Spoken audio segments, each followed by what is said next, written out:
Hello and welcome to the second episode of Mental Health and Emotional Intelligence. Ask Me Anything. I'm Charleston Gaines, host of the Cope Life podcast, as well as an emotional intelligence life coach. And I'm just glad to be here to serve you guys. I'm grateful for anyone who's maybe watching live. And if you catch the replay, just type replay in the comments. And this show is it doesn't have a specific time period. What I do is I just take 3 or 4 of the questions that are asked to me over the last 7 days, and I just answer them here. And so really what I like to do is answer people's questions because in doing so, I'm better able to connect with you and also really provide you the information that you want that directly impacts your life. So there are things that I do where I provide general education and information as well as one-on-one coaching. And I've had several clients who really benefited from this combination of emotional intelligence training, positive psychology, mental health education. However, this show is specifically a time for me to answer your questions. And so, as I go through these questions, if anyone has any mental health or emotional intelligence related questions, just drop them in the comments and I'll answer your question. And so, without further ado, I want to go ahead and jump right in. Again, I don't know how long this is going to take. Of course, it depends on how many questions I answer, but I'm here for you. I'm here to serve you. And, please drop your comments or drop your questions in the comment section and feel free to share this. And, feel free to maybe drop your name or where you're from or tell me something about you in the comment section. And while you do that, I'm going to go ahead and jump right into the first question. This is a very good question that I know a lot of people have asked in, lots of different places. Even when I was taking college classes, these questions were asked during class. The question is, are mental health issues hereditary? The short answer is yes.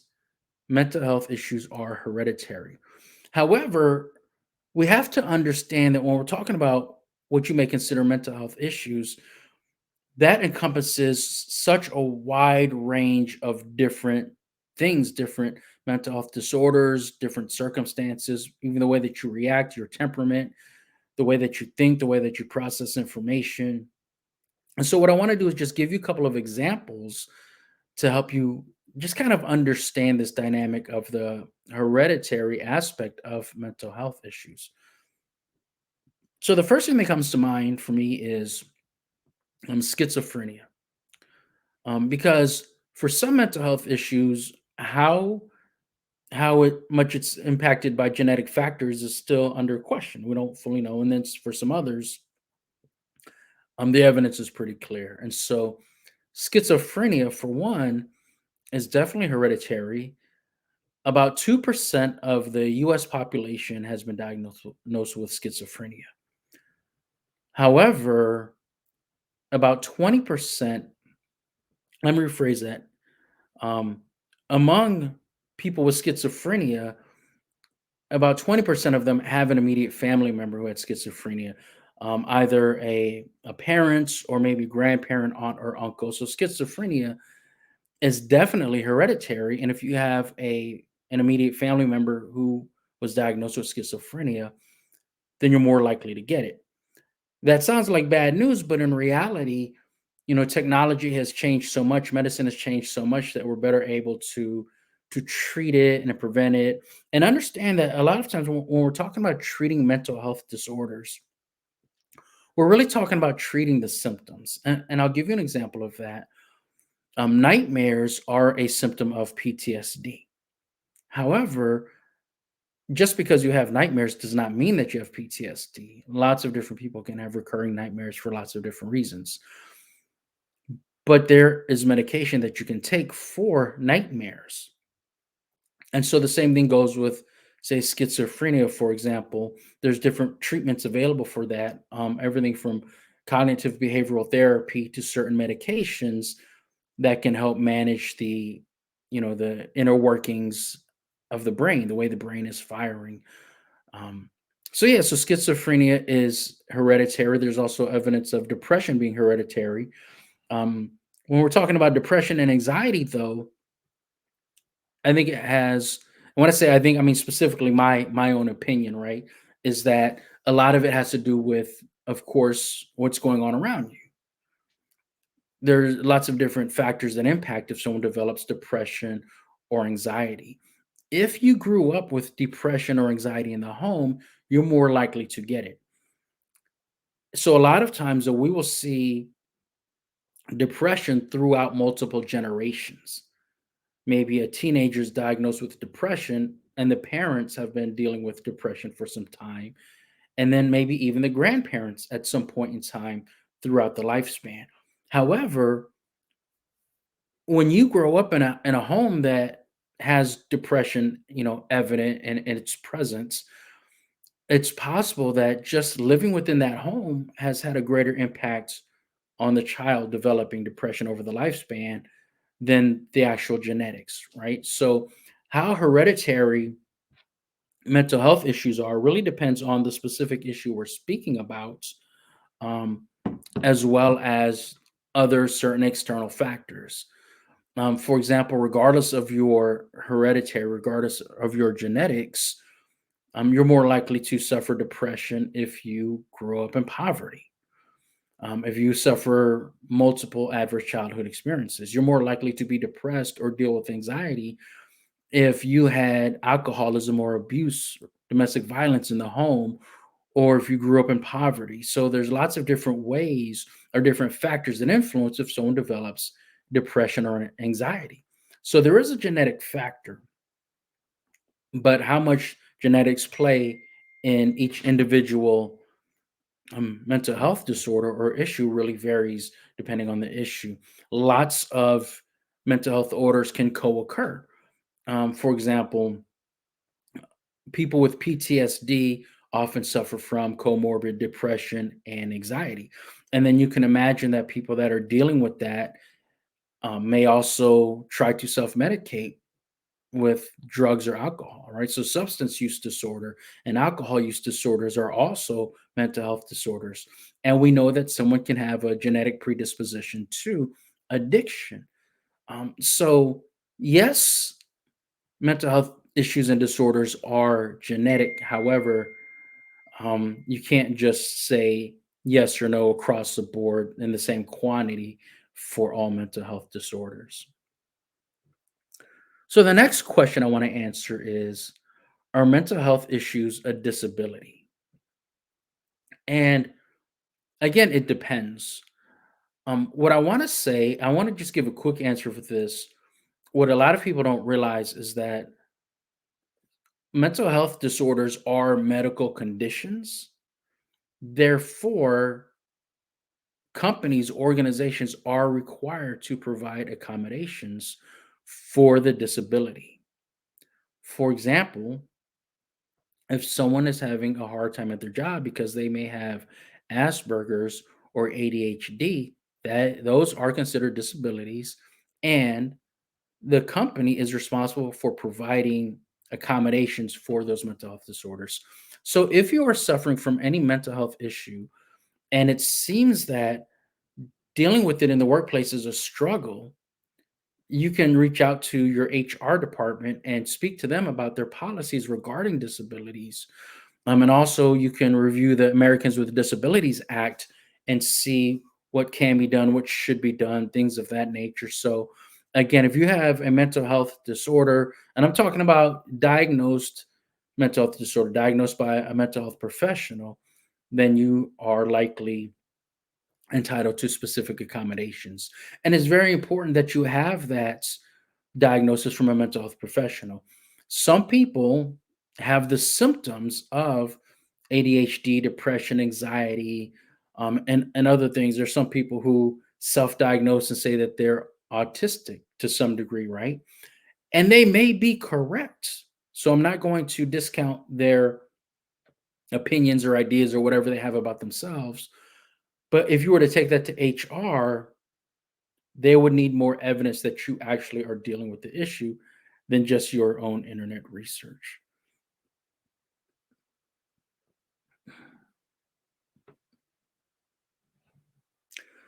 So there's a couple questions here that I'm going to combine into one main question, right? Can mental health affect physical health?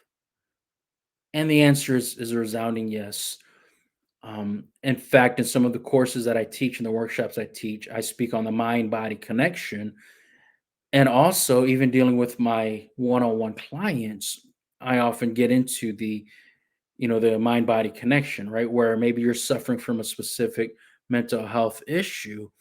And I will talk to you about your diet. I will talk to you about your sleep quality. I will talk to you about the amount of exercise that you get and what kind of exercise you get, because the mind body connection it's science based, right? It's no longer someone's idea. It's no longer some mystical thing or whatever. It's fact. There's so much research available documenting the mind body connection. So what I'll do is I'll give you a couple of examples.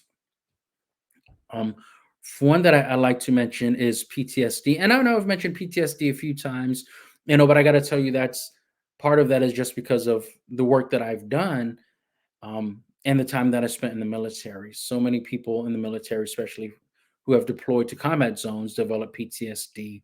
I believe about 20% of people who deploy to a combat zone develop PTSD. But at the same time, PTSD is also prevalent in about 6% of the civilian population, because there's lots of different ways to develop PTSD. We hear a lot about combat related PTSD, but there's so many other ways to develop PTSD. So that's why I talk about it. And nightmares are a symptom of PTSD. So when we're talking about the mind body connection, understand that research has demonstrated that among veterans with PTSD, those who suffer nightmares are more likely to die by suicide. What happens when you sleep is that's the time when your brain is supposed to reset, but there's a mind body connection. Again, there's a direct connection, and your emotions are physiological. So it's not just your mind resetting, right? Not just your thoughts and emotions, but it's the turning off of your stress response, turning off your fight or flight so that you can get a good night's rest. If you are unable to get a good night's sleep, if you're unable to rest and relax, refresh your mind and body, then you can develop chronic stress. And the impact of chronic stress is well documented. People who suffer from chronic stress are more likely to die an early death. They're more likely to develop things like type 2 diabetes and obesity. They have heart attacks, cardiac arrest earlier. So that's the connection between chronic stress and your physical health. And I'll tell you this: there's lots of documentation that shows that it shows a direct correlation between um, adverse childhood experiences and child abuse and the development of endometriosis. So there's lots of connections between the mind and the body. One thing about stress and mental health is that when your mental health isn't healthy, you're more likely to have continuous low grade or low level um, excretion of cortisol and adrenaline. And so you'll find that a majority of people who are obese in the late teens and early adulthood have experienced some kind of trauma when they were younger. And what happens when you experience the trauma, it rewires your brain. And because your mental health is now different, your brain is literally changed. The amount of cortisol and the amount of adrenaline have also changed. So the connection between mental health and physical health cannot be denied. And I'll put in a reverse for you. You can also do things involving your physical health, getting your body moving to help you heal from certain things like anxiety, like depression, like PTSD. I'll tell you the story from Dr. Bessel van der Kolk. So he's the one that wrote the book, The Body Keeps the Score. I actually have it behind me on the shelf somewhere. It's right here, The Body Keeps the Score by Dr. Bessel van der Kolk. And he talks about the fact that to heal from trauma, you have to feel safe within your body. So what happens is you use your body to inform your brain that there is no imminent threat. He talked about when he went to I think it was Beijing. It's in the book, Beijing or Shanghai. I don't remember exactly. But he was in a hotel. He was there for a psychology conference, and he had a translator. And he looked out his window of the hotel, and he saw all of these people, older generation of Chinese citizens, who were doing something in the courtyard. He didn't know what it was. He'd never seen it, but he can gauge by their age range that they have endured and suffered through so much of the trauma from World War II. Um, and so he asked the translator who was there with them, what are they doing? He didn't understand what he was looking at. He didn't understand why this large group of people in this age range did not seem to be dealing with any kind of trauma. And so he asked the question, what are they doing? And the individual replied, they're doing Tai Chi. And so Dr. Bessel van der Kolk asked, what is Tai Chi? Tell me about this. And he really began to learn about Tai Chi. And one thing about Tai Chi is really the connecting of the mind and the body. And with the slow, deeper breathing, you're telling your body, well, your body is telling your brain that there is no imminent threat. Another example is after 9/11. So when 9/11 happened, New York was bracing for an extremely large increase in cases of PTSD, post traumatic stress disorder. And it didn't happen. And they didn't understand why at first. But what happens is when you experience trauma, you need to get to a place where where you can begin to feel safe. And you feel safe in your body. When I say safe in your body, I'm not talking about the way that you process the information, whatever just happened, whatever event, whatever trauma, whatever catastrophe. I'm not talking about the way you process information. I'm talking specifically about your breathing and your heart rate. I'm talking about adrenaline levels, cortisol levels, serotonin, dopamine, these things that you do not have total control over. And so, for so many people on 9/11, after the planes hit the towers, they immediately left, they evacuated, and then they went to a safe place. A lot of them went home. So they felt safe in their homes and they were able to relax. They felt out of danger. So as soon as there was danger, as soon as their life seemed threatened, they were able to leave and go to a safe space. People who develop PTSD often do not get to that place where their body feels safe. And so when your body is safe with the lowered heart rate and the slow breathing, your body tells your brain, okay, we can relax now. And part of that relaxation includes the brain being able to turn off the fight or flight, turn on the information processing centers of the brain so that you can begin to process what just happened. And so, yes, um, there is a direct connection between mental and physical health. And so, with that said, I think I'm going to answer one more question. Um, and this one is more about emotional intelligence. And the question is, can empathy be bad? I love this question. Can empathy be bad? I've said many times that empathy will get you everything that you want in life. Empathy is the most critical leadership skill. Empathy is really critical to all of your interpersonal relationships, including having self compassion and self love, being empathetic with yourself.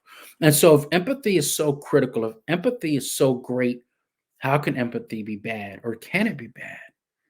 And the answer is yes, empathy can be bad. But when I say empathy can be bad, I don't mean it in a sense of is it good or bad. What I mean when I say empathy can be bad is how it interacts with other aspects of your life. So for example, not everybody deserves your empathy and you cannot force empathy. There are times when people are going through things, when they're experiencing things and they need someone to be empathetic to them, but you can't relate. Don't force it. Brene Brown talks about empathy, and she defines it um, in this way. She says that empathy is being able to relate to the emotion of the other person, being able to put yourself in their shoes and understand their perspective. And then you also must be able to communicate that you can relate to that emotion and you must be able to communicate that without judgment. A lot of times, people try to be empathetic, but they're judgmental, or they try to be empathetic, but they're not able to communicate it correctly. For example, someone can be going through something that you've experienced. So, you know what it's like. You can say, I've been in your shoes, and you relate to the emotion. They lost a parent, or they lost, their dog. Their dog died or something like that. Or maybe they've been fired from their dream job. Maybe you've experienced it too. And so you think, okay, I'm in a position to be empathetic. I know what that feels like. That doesn't mean that you really understand being empathetic or that you can do it properly, because empathetic is a skill that can be developed over time. And so if you were to say something like, I know what it's like to get fired from your dream job. I've been there. Don't worry, man, you'll get over it. That's not empathetic. To a lot of people, that feels like toxic positivity. And so, a big part of being empathetic is understanding what the other person needs in the moment. It's not just about giving them good news, telling them that they'll get over, it, telling them that it'll be okay. A lot of people don't want to hear that. They don't want you to rebut the negativity. For example, if someone is dying of cancer, for example, you figure out that someone has stage 4 cancer, it's terminal, and you've lost someone due to cancer. So you know what it feels. And maybe during your experience, you found a way to be grateful for so many things. And then you communicate that in a way that is hurtful. You say, it's too bad that, your friend has stage 4 cancer. But at least you got to enjoy this much time with them, and at least, they've got a couple months left. That's not empathetic. So in those cases, it's your efforts to be empathetic that are not working and can be perceived negatively by the person that you're trying to be empathetic towards. So empathy can be bad. Empathy can also be bad in a sense of you attempting to be empathetic towards someone and you don't feel it. You don't feel the connection. You almost have to fake it. For example, if someone is suffering something and you don't really know them that well, you want to be empathetic because you know it's the right thing to do, but you don't have a real connection with them.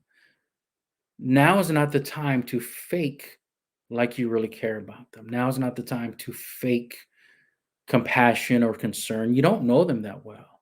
You can say, I'm sorry for your loss. You can say something like, I've experienced that before, but you don't have to fake this deep connection. And sometimes being empathetic goes against your own personal boundaries. And so, if being empathetic towards someone violates your own boundaries, well, then it's bad for you, can be harmful to your own mental and emotional health. So, understand that you cannot just be empathetic all the time to everybody. Not everyone deserves your empathy. Not everybody wants your empathy. A lot of people you don't have that connection to. So, what you really need to do is to understand your relationships, understand the people that you're closest to, understand the people that you have real connections with, and then do more to enhance those relationships so that when something happens and it's time to be empathetic in a loss or in a tragedy, you're not having to fake it. You're not having to do something that goes against your boundaries or your standards or your values. Because empathy that is not authentic can be hurtful. It can be toxic, and you don't want that. What you want to do is have real connections with real people, develop real relationships. And then what happens when you develop real relationships and you have intentionality in your empathy, then it becomes easier, not because of a list of skills, not because of a list of empathy activities that you've learned about, but because you're authentically coming from your heart.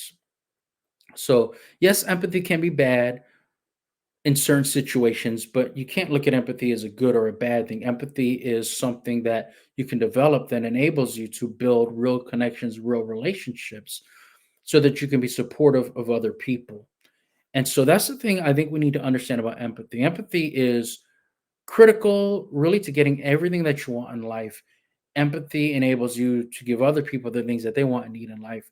Empathy is the most critical leadership skill. Empathy is, again, I cannot overstate how critical and significant empathy is. However, empathy is not something that you can fake. Empathy is not something that is more important than your mental or emotional health. Empathy is not more important than enforcing your boundaries. Empathy is not more important than your safety and security. There are times when people experience things and you want to be empathetic towards them, but at the same time, what they experience is something that you've experienced and it can be a triggering event for you. Don't put yourself in mental and emotional harm's way to be empathetic towards someone else. Do what you can, be authentic, be real, build real relationships, and allow the empathy to flow from your heart and your values. So, those are the questions that I wanted to answer today. And for those of you that don't know, I will be posting this to my YouTube channel. The videos do stay up on Facebook and also on my LinkedIn. I'm live on both of those. And then also, I'm going to be posting the audio of this to the Cope Life podcast that I have on anchor.fm. So, wherever you can find Cope Life podcast, this is going to be there, the video and the audio. And it's also going to be up in Facebook and LinkedIn. So, again, if you have any questions, you can post them in the comments and I'll get to them next week. You can send me a DM if you want to keep it anonymous. And we'll just continue to build our base of knowledge so that we can continue to grow mentally and emotionally so that we can live the lives that we desire and deserve. Because as you've heard me say a million times, you deserve to be happy. Thank you for everyone watching this live and also on the replay. I appreciate you.